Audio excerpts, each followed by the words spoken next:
इस फिल्म की शुरुआत में हम देखते हैं कि एक गांव में मेला लगा होता है और वहां पर एक नाटक चलता है। उस नाटक में दुर्योचारी जो लोगों पर बहुत अत्याचार और दुर्व्यवहार करने वाला एक जमींदार होता है जो अपने वर्कर पर बहुत अत्याचार करता है और उनसे हफ्ता भी वसूलता है। सब कुछ सही चल रहा होता है, तभी वहां पर एक पटाखे की गोदाम में आग लग जाती है और काफी लोग घायल हो जाते हैं। तभी वहां पर एक सुपर हीरो आता है और उन लोगों को बचा लेता है। कुछ साल बाद टीवी पर न्यूज आने लगती है कि आज रात धरती पर बिजली गिरने वाली है, जिससे सभी लोगों को बचकर रहना चाहिए। वहीं पर हम जेसन को देखते हैं जो बाय प्रोफेशनल टेलर रहता है और उसका सपना अमेरिका जाना रहता है। जेसन एक बिंसी नाम की लड़की से प्यार करता है और उससे शादी करना चाहता है, लेकिन उस लड़की के पिता एक पुलिस वाले होते हैं जो जेसन को बिल्कुल नहीं पसंद करते हैं। एक दिन जेसन अपनी गर्लफ्रेंड से मिलने उसके घर जाता है, तभी उस लड़की के पिता वहाँ आ जाते हैं और जेसन को बहुत मारते हैं और उससे कहते हैं कि इस लड़की की शादी तय हो गई है, इसलिए जेसन को उससे दूर रहना चाहिए। जिसे सुनकर जेसन दुखी हो जाता है। उसी रात क्रिसमस सेलिब्रेट किया जाता है और जेसन भी बिंसी के घर सेंटा बनकर वहां जाता है। दूसरी तरफ हम एक आदमी की बात करते हैं जिसका नाम सीबू रहता है, जो एक लड़की से प्यार करता है जिसका नाम ऊषा रहता है, लेकिन ऊषा बचपन में ही किसी के साथ भाग जाती है। दूसरी तरफ जब बिंसी के पिता को ये पता चलता है कि सेंटा क्लॉज के वेश में और कोई नहीं जेसन है, तो उस पर बहुत गुस्सा करते हैं। फिर जेसन के ऊपर एक बिजली आकर गिर जाती है, इससे जेसन बेहोश हो जाता है। दूसरी तरफ सीबू पर भी एक बिजली आकर गिर जाती है और वो भी बेहोश हो जाता है। तब जेसन को हॉस्पिटल ले जाया जाता है। डॉक्टर जेसन को सीपीआर देते हैं। काफी देर तक सीपीआर देने के बाद जेसन को होश आ जाता है। वहीं दूसरी तरफ सीबू को भी होश आ जाता है और वो डर के कारण कांपने लगता है और भागकर अपने पिता के पास जाने लगता है।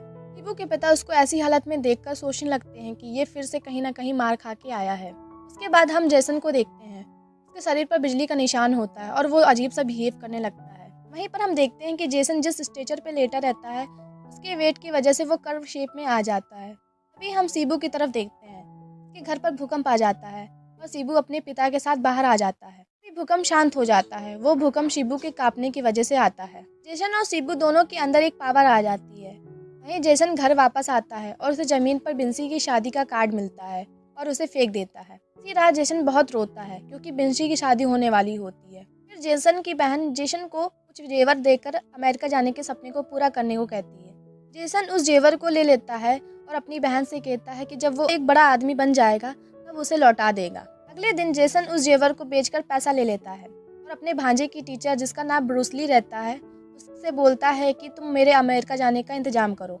जेसन की तबीयत दिन पर दिन खराब होती जाती है और उसे खांसी आने लगती है और उसके मुंह से ग्रे कलर का लिक्विड आने लगता है। इसी रात जेसन को खांसी आने लगती है। खांसते खांसते विंडो ओपन करने लगता है, तभी पूरा विंडो ही जेसन के हाथ से उखड़ जाता है। उसके बाद ये सब सोचकर अपने भांजे के साथ बैठा रहता है। तभी वो अपने भांजे से कहता है कि कहीं से नल से पानी गिरने की आवाज़ आ रही है, लेकिन उसके भांजे को कोई आवाज़ नहीं आ रही होती है। तभी जेसन नल बंद करने के लिए बाथरूम में जाता है और वो जैसे ही नल को बंद करता है तो नल टूट जाता है। साथ में ही उस बाथरूम का डोर भी टूट जाता है।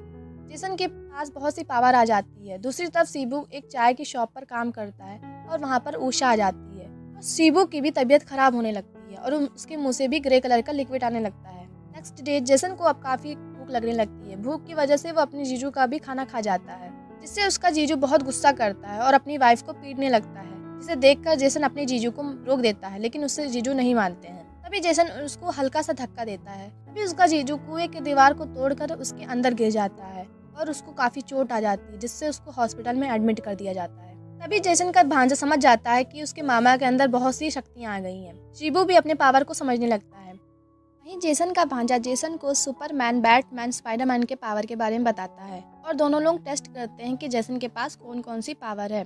वहीं शिबू अपने माइंड से सभी चीज़ों को कंट्रोल करना सीख जाता है। जेसन को अपनी सारी शक्तियों के बारे में पता चल जाता है। वहीं दूसरी तरफ हम देखते हैं कि उषा अपने बच्चे को लेकर शिबू के शॉप पर चाय पीने आती है। तभी उस शॉप का ऑनर वहाँ उषा को छेड़ने लगता है और उषा वहाँ से उठकर चली जाती है। जब ये बात शिबू को पता चलता है तो वो बहुत गुस्सा होता है और अपने पावर से ओनर को बहुत अच्छा सबक सिखाता है और उसे पुलिस से बताने के लिए मना करता है। तभी जेसन को पता चलता है कि उसका वेरिफिकेशन जो अमेरिका जाने का होता है वो अब कैंसिल हो गया है क्योंकि उसके पास पासपोर्ट नहीं है। वहीं उषा के पिता उषा से फिर से शादी करने के लिए कहते हैं, लेकिन उषा फिर से शादी करने से मना कर देती है क्योंकि वो दोबारा धोखा नहीं खाना चाहती थी। उषा के भाई उसके दोस्त जिसका नाम केशव था, जब उषा के पिता बीमार थे तब केशव ने उसकी काफ़ी हेल्प की थी, तो इसलिए उषा की शादी केशव से करवा दी थी। उषा दुखी होकर बाहर बैठी रहती है। तभी वहाँ शिबू आ जाता है और उषा से पूछता है कि पहचाना मैं कौन हूँ। अचानक से उषा की बेटी बेहोश हो जाती है। उधर दूसरी तरफ जेसन पुलिस स्टेशन पहुंचता है ये जानने के लिए कि उसका वेरिफिकेशन का फॉर्म रिजेक्ट किसने किया है। वहाँ के पुलिस उसे बताते हैं कि उसके बर्थ सर्टिफिकेट पर और वेरिफिकेशन फॉर्म पर उसके पिता का नाम अलग अलग है। जेसन बोलता है कि उसके बर्थ सर्टिफिकेट पर कुछ एरर होगा जिसकी वजह से ऐसा हुआ है। पुलिस ने जेसन से कहा कि तुम्हें सच्चाई नहीं पता है और उसे पूरी स्टोरी बताता है कि उसके पिता पटाखे के गोदाम में धमाका होने की वजह से मारे जाते हैं, इसलिए उसे अब उसके पिता उन्हें उसको गोद लेकर पाल पोस कर बड़ा किया है। इसे सुनकर जेसन बहुत इमोशनल हो जाता है। पुलिस वाला जेसन को धमकी देता है कि जब तक मैं हूँ तब तक तुम्हें अमेरिका नहीं जाने दूंगा और जेसन बहुत दुखी हो जाता है। दूसरी तरफ उषा अपनी बेटी को हॉस्पिटल ले जाती है। तब उसको पता चलता है कि उसकी बेटी को एक सीरियस बीमारी है और डॉक्टर उषा से पैसे का इंतजाम करने को कहती है जिससे उषा अपनी बेटी का ऑपरेशन करवा सके। वहीं शिबू उषा से बोलता है कि तुम परेशान ना हो और अपनी बेटी का ऑपरेशन करवाओ, मैं पैसे का इंतजाम करता हूँ। वहीं जेसन अपने घर आता है और अपने रूम में रोने लगता है। तभी उसके सौतेले पिता वहाँ आते हैं और जेसन से कहते हैं कि सॉरी बेटा, मैं नहीं चाहता था कि तुम्हें ये सब पता चले, और जेसन को उस रात के बारे में बताते हैं। उस रात को जो हीरो था जिसने कुछ लोगों की जान बचाई थी, जिसकी वजह से उनकी मौत हो गई है, और वो कोई नहीं, वो तुम्हारे पिता थे। और उसके सौतेले पिता जेसन को एक बॉक्स देकर बोलते हैं ये तुम्हारे पिता की आखिरी निशानी है, और वो वहाँ से चले जाते हैं। जब जेसन उस बॉक्स को खोलता है और उस बॉक्स में उसके पिता के साथ एक फोटो रहती है और उसे एक स्क्रिप्ट मिलती है जिसका नाम मिंडल मुरली है, जो उसके रियल पिता मार्टिन उसके फादर के प्ले का नाम रहता है। तभी जेसन के सौतेले पिता को खांसी आने लगती है और जेसन उससे पूछता है कि ये चोटें कैसी लगी हैं। तभी उसके सौतेले पिता बताते हैं कि उसके पिंसी के पिता ने उन्हें मारा है। जेसन का भांजा उसे बताता है कि सुपर हीरो मास्क और कॉस्ट्यूम पहनते हैं। जेसन अपने सुपर हीरो बनने की तैयारी करने लगता है। रात में बच्चों का एक इवेंट होता है जिसमें जेसन एक चिड़िया की कॉस्ट्यूम पहनकर आता है और बिंसी के पिता को और जिन लोगों ने उसे धोखा दिया उसे बहुत मारता है। वहीं दूसरी तरफ शिबू एक खेत में जाकर खेत में खड़े पुतले के मास्क को पहन लेता है और शिबू बैंक में जाकर चोरी करता है। वहीं जेसन बिंसी के पिता को धमकी देता है कि उसकी हर चाल पर उसकी नज़र है, वो जिसके साथ भी गलत करेगा वो उसे छोड़ेगा नहीं। ये कहकर जेसन वहाँ से चला जाता है और एक पर्दे पर एक नाम छोड़कर जाता है। वो नाम रहता है मिंडल मुरली। शिबू वहीं पर पैसे लेकर आता है, वो पैसा उषा के भाई दे देता है। वहीं गांव पर यह खबर आती है कि जिस इंसान ने पुलिस वाले को मारा और बैंक को लूटा है वो और कोई नहीं, मिंडल मुरली है। जेसन ने ही अपने जीजू को मारा था, इसलिए उसके जीजू उस पर शक करने लगते हैं कि जेसन ही मिंडल मुरली है। जेसन का भांजा जेसन से कहता है कि आप पापा से बचकर रहिए क्योंकि आप पर पापा को शक हो गया है। वहीं पर जेसन की भांजी अपने पापा के सामने वही जेसन का मास्क पहनकर आती है और उसको यकीन हो जाता है जेसन ही मिंडल मुरली है। और जेसन को भी पता चल जाता है कि उसके जीजा को उसकी सच्चाई के बारे में पता चल गया है और अपने जीजू को ढूंढते ढूंढते उसके जीप के पीछे आ जाता है क्योंकि जेसन के जीजू के पास जेसन के खिलाफ एविडेंस रहता है और जेसन को उस एविडेंस को चुरा कर वहाँ से भाग जाता है। जेसन भागते भागते एक बस पकड़ लेता है। वो बस बिंसी की शादी के लिए जा रही होती है। उसमें ब्रूस ली, जेसन का भांजा, उषा, शिबू भी रहते हैं। जब जेसन शादी अटेंड करके घर आता है तो उसे पता चलता है कि उसकी अलमारी से पैसा गायब हो गया है, इससे वो अमेरिका जाना था। जेसन को शक होता है कि जहाँ पर जेसन टेलर की शॉप पर जिसके साथ वो काम करता था, क्योंकि उस इंसान को भी पैसे की ज़रूरत थी। वो पैसे और कोई नहीं उषा के भाई ने चुराया था क्योंकि वो ही जेसन के साथ वहीं पर काम करता था। पुलिस को कन्फ्यूज़न हो चुकी है कि वहाँ पर टेररिस्ट अटैक हुआ था जो मिंडल मुरली के नाम से हुआ था, लेकिन जेसन के जीजू पुलिस वालों से कहते हैं कि ये हमला और कोई नहीं, जेसन ने ही किया है, लेकिन कोई भी उनकी बात का भरोसा नहीं करता। वहीं पर जेसन उषा के भाई के ऊपर हाथ उठा देता है और वहाँ पर जेसन के परिवार वाले भी आ जाते हैं और जेसन से कहते हैं कि तुम्हें उषा के भाई पर हाथ नहीं उठाना चाहिए था। वहीं पर दासन शॉप पर अकेला बैठा रहता है और तभी वहाँ पर शिबू पैसा लेकर आता है और दासन से कहता है कि उसकी शादी उषा से करवा दे, लेकिन दासन मना कर देता है। वहीं जेसन दासन से माफ़ी मांगे उसके घर जाता है और उषा से मिलता है। उषा जेसन को बताती है कि वो अभी भी घर पर नहीं आए हैं। जेसन वहाँ से चला जाता है। शिबू वहीं शॉप पर गेट बंद करके दासन को मार देता है और शॉप को आग लगा देता है और शिबू खुद ही नाटक करने लगता है, बोलता है कि यहाँ पर आग लग गई है। तभी वहाँ जेसन भी आ जाता है और दीवार पर एक नाम पड़ता है जिस पर लिखा होता है मिंडल मुरली। जेसन बहुत सी प्रॉब्लम में फंसने लगता है। गांव वालों को लगता है कि जेसन ने शॉप पर आग लगाकर दासन को मार दिया है। वहीं पर एक आदमी ने शिबू को शॉप पर आग लगाते हुए देख लिया होता है और वो गांव छोड़कर जाने लगता है और सभी गांव वालों को कहने लगता है कि तुम लोग भी गांव छोड़कर चले जाओ। पुलिस वाले कंफ्यूज होकर कहते हैं कि जेसन को अगर दासन को मारना ही था तो उसे अपनी शॉप पर आग क्यों लगाई है। जेसन ब्रूस ली को सारी बात बताता है और उसका भांजा जेसन को बोलता है मैं आपके साथ हूँ। वहीं पुलिस वाले सभी गांव वालों से कहते हैं कि अगर किसी को मिंडल मुरली दिखे तो ये घंटा बजा देगा।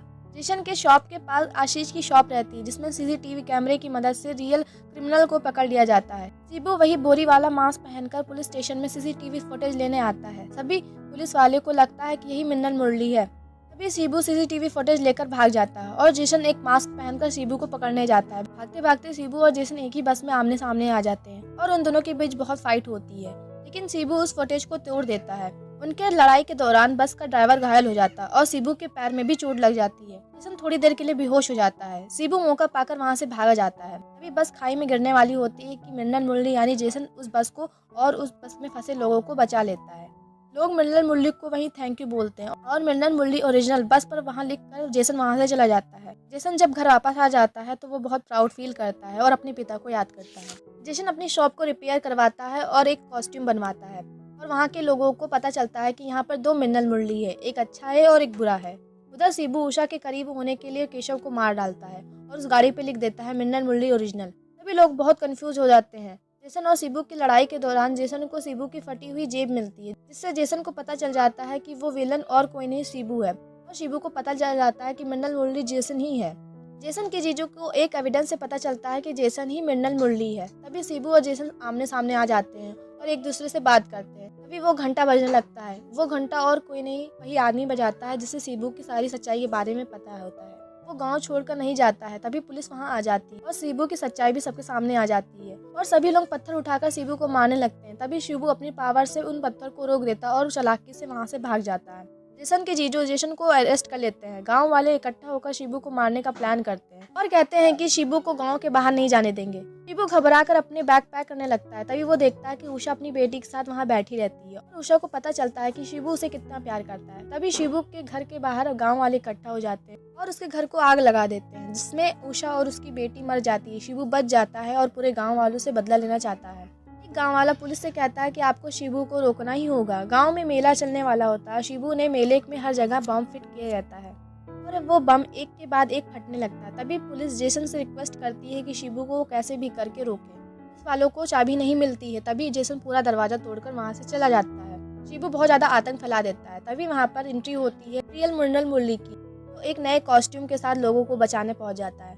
मिन्नल मुरली और शिबू के बीच बहुत फाइट होती है। मिन्नल मुरली पर शिबू भारी पड़ने लगता है और कहता है कि इन मासूम लोगों को छोड़ दो। तभी शिबू कहता है कि उषा और उसकी बच्ची भी तो मासूम थी। मिन्नल मुरली को शिबू बहुत मारता है और वो बेहोश हो जाता है। तभी जेसन अपने पिता को याद करता है और वो अब दुगनी पावर के साथ शिबू पर अटैक करता है। मिन्नल मुरली शिबू को गाँव वालों के सामने मार देता है और उसका रियल फेस सबके सामने आ जाता है। मिन्नल मुरली जो जेसन है, ये बात सब गाँव वालों को पता चल जाती है। जेसन गांव वालों से कहता है कि वो अब अमेरिका नहीं जाएगा। जेसन कहता है कि मैं हर मुसीबत से लड़ने के लिए तैयार हूँ और वो मुझे इस पावर के लिए चुना गया है ताकि मैं सबकी रक्षा कर सकूँ। और यही मूवी का एंड होता है।